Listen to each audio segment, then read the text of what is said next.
Pertama sekali, ramai orang nak tahu apa yang parti boleh buat dan apa yang parti dah buat. Saya rasa itu yang the main concern. Orang duk anggap seolah-olah macam parti tak buat apa-apa. Sebenarnya banyak benda yang kita buat. Cuma antara yang boleh saya sebut secara terang, ada benda yang kita boleh sebut, ada benda yang kita tak boleh sebut. Kita gerakkan dari segi solidariti untuk Datuk Seri Najib. Kita buat program-program meningkatkan kefahaman. Pendirian parti jelas bahawa apa yang berlaku terhadap Datuk Seri Najib, Datuk Zahid, kepimpinan UMNO, mereka ini adalah mangsa selective prosecution, malicious prosecution, pendakwaan yang berniat jahat, pendakwaan terpilih dan juga pendakwaan yang politically motivated prosecution, bermotifkan politik. Dan ini jelas dapat kita lihat bila mana dalam kes Datuk Zahid sendiri, mahkamah sendiri dapat memutuskan bahawa apa yang berlaku tidak adil. Contohnya dalam kes 40 kes yang pertama, bila mana Datuk Zahid menerima apa yang dipanggil sebagai political donation, ianya dianggap rasuah, tetapi orang macam Mahathir, Muhyiddin, Khairi Jamaluddin, Hishamuddin Tun Nusir, bila mereka terima dana politik, ianya dianggap sebagai dana politik. Itu dah ada dua set undang-undang yang berbeza. Dan inilah yang menyebabkan ramai orang tak puas hati. Apatah lagi dalam kes yang melibatkan Datuk Seri Najib ini, keluarga Zeti sehingga hari ini menerima 715 juta di akaun mereka, syarikat mereka di Singapura. Tetapi tidak ada sebarang pendakwaan terhadap Zeti dan keluarganya. Begitu juga dengan Nur Muhammad Yaakob yang telah ditugaskan oleh Datuk Seri Najib untuk buat cabinet paper sama ada SRC International wajar diberikan pinjaman pada KUAP. Dan akhirnya kita didedahkan oleh pihak SPRM bahawa Nur Muhammad Yaakob juga menerima 85 juta ringgit daripada Jolo. Dan ini sudah pasti mempengaruhi tindakan dia untuk mencadangkan supaya KUAP memberikan pinjaman kepada SRC International. Datuk Najib terima 42 tanpa dia sedari, dan itu pun ada banyak kemuskilan dan sebagainya. Bila bukti-bukti baru yang ditemui oleh pihak peguam mendapati bahawa kalau tengok kertas pendakwaan, Datuk Seri Najib terima daripada SRC International, tetapi hakikat dan realitinya duit itu diterima daripada duit yang dipinjam daripada Maybank yang mana Hakim Nazlan sendiri tahu. Dan kemudian duit ini Putra Perdana Development pinjam 140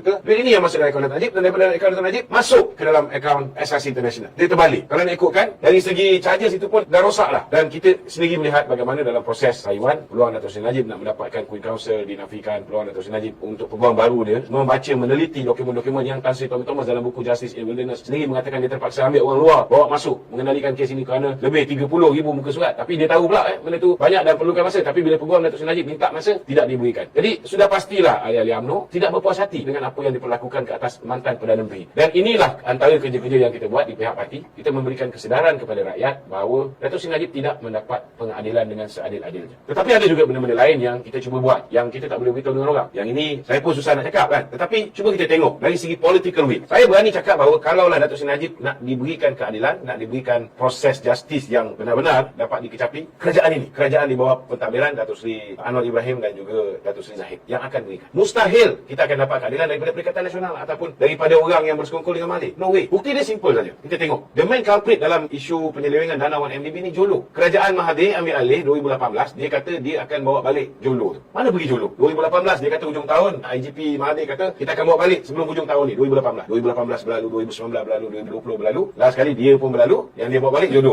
Yang dia bawa balik Jolo bukan Jolo. Tetapi kita boleh nampak sincerity untuk kerajaan baru ini melihat keadilan itu dapat dizahirkan. Bila mana kita lihat watak-watak yang lari 6 tahun bersama dengan Jolo seperti Jasmine Low telah berjaya dibawa pulang. Ini kalau tak ada political will. Dan kedua, malam ni juga kita gembira, kita ucap tahniah kepada khususnya negotiation yang dibuat oleh Menteri Dalam Negeri dengan kerajaan Amerika ketika PMX berada di Amerika untuk bawa balik Roger Ng. Dan bila Roger Ng ini dibawa balik, saya rasa Tan Sri patut jelaskan bagaimana pihak peguam kita minta 100 lebih nama Tan Sri yang menerima dana ni. Cuba bayangkan, hanya Datuk Seri Najib menjadi scapegoat. Yang kaya raya yang dapat 75 juta US dollar Tim Lesnar, yang dapat 35 juta US dollar Roger Ng, yang menerima 715 juta Zeti Atta Aziz keluarga dia. Tapi yang terima 1.2 bilion sehingga hari ini tak diambil sebarang tindakan. So kita nak supaya benda ni dipahami oleh rakyat. Dan antara tugas-tugas yang dilakukan oleh pihak parti, kita pun nak kena beritahu dengan rakan-rakan baru kita ni. Sebab rakan-rakan baru kita macam DAP, PKR, begitu juga dengan Amanah. Mereka dulu percaya bahawa Datuk Seri Najib ni perompak penyamun. Kita kena ingat. Tapi kalau kita tanya dengan dia, kamu percaya tak Datuk Seri Anwar ni dianiaya oleh Tun Dr. Mahathir? Percaya? Mereka percaya Tan Sri. Meaning, dia tahu bahawa